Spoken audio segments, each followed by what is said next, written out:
Welcome to Sib Spot. Today's Reddit stories are from MaliciousCompliance. Story 1 is by HuffPuff92. Buy a new one or go home. I used to work at a Sonic as a car hop. I usually worked from 4 or 5 to close. One day I was cleaning up all the drinks the day shift left around and I found a can of Monster.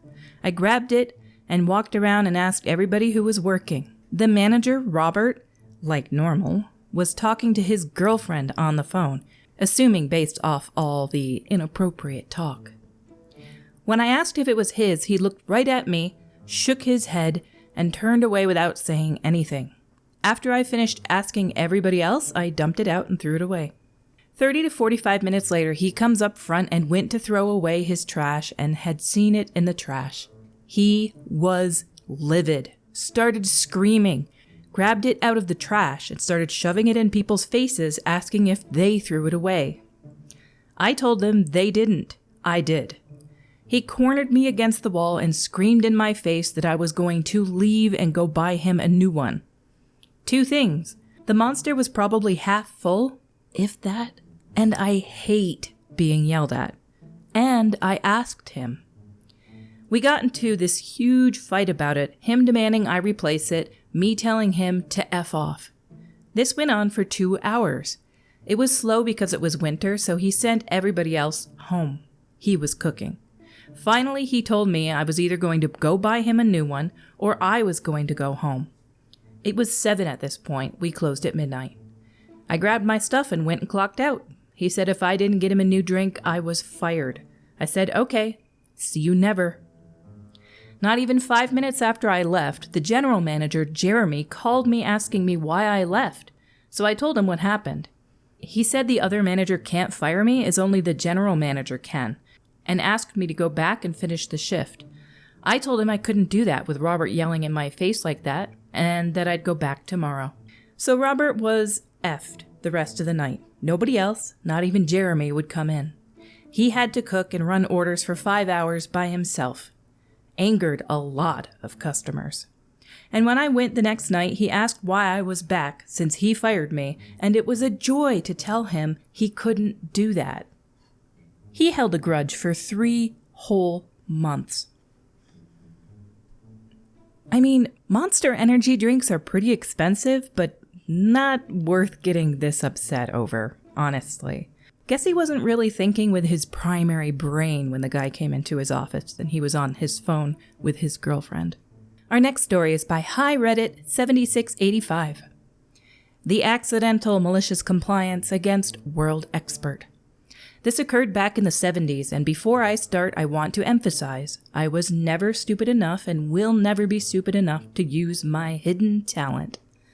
Background. I was taking an elective criminal forensic, CSI stuff, night course at a local community college.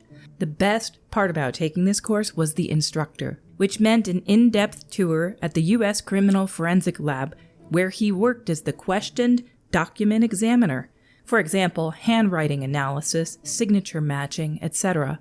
Also, since computers were barely introduced into forensics at this time, all handwriting, analysis, and matching was done by hand, and this instructor was one of, if not the best, in the world. The Malicious Compliance, as good as I remember. It was a great course studying many facets of criminal forensics and taking the amazing lab tour.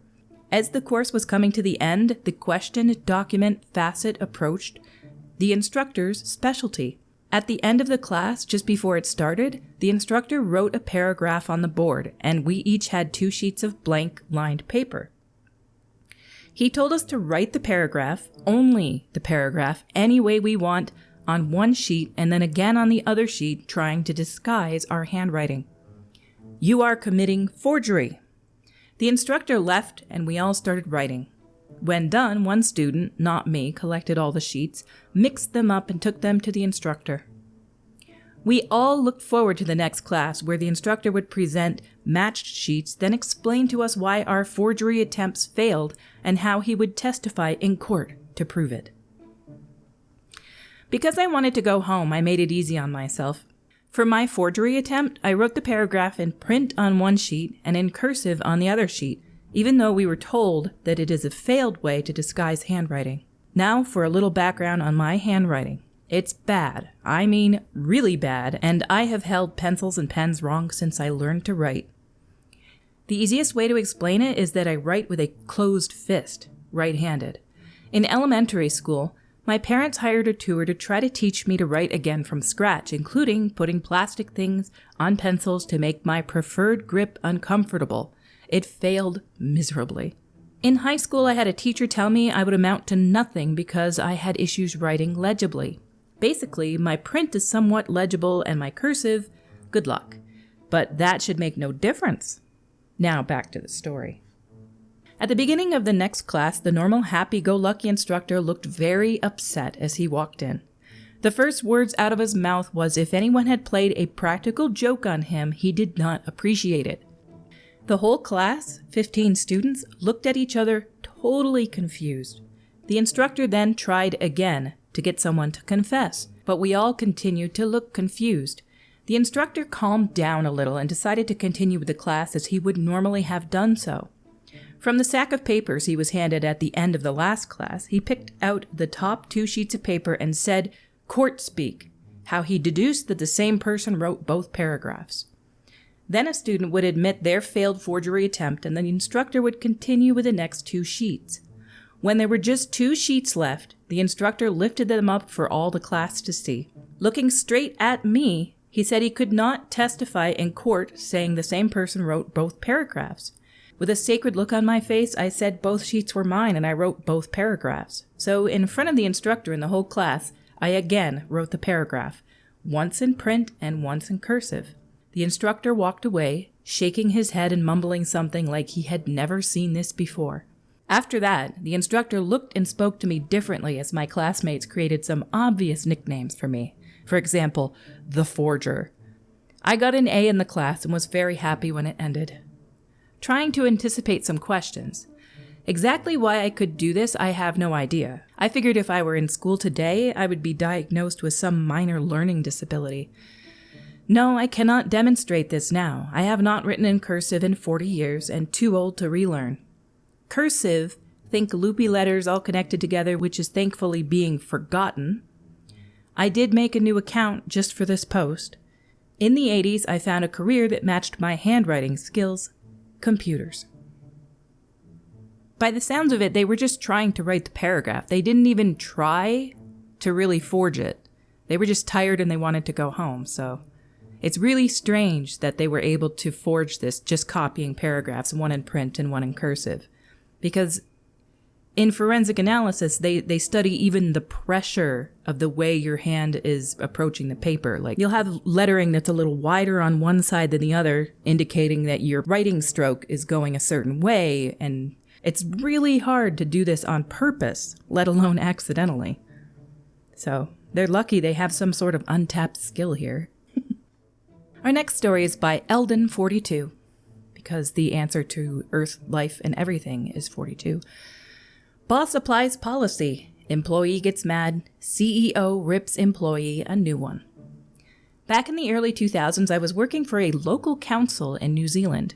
If you're not aware, New Zealand has a central government and a series of local areas around cities or rural boundaries, each run by an elected mayor and council.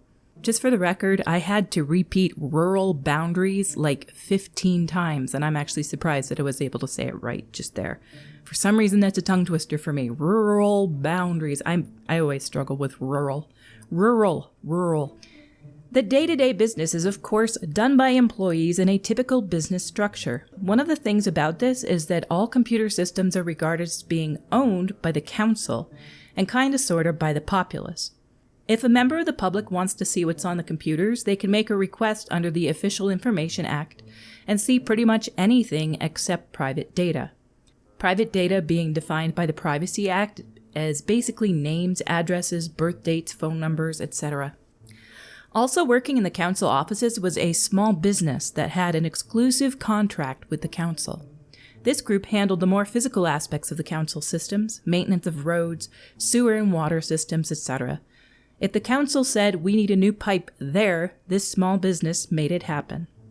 Thing is, the small business leased, this is important, their computers from the council. The small IT team, 3 people including me, built and supplied those machines. We owned the software that was on them, and they were connected to the internal council network.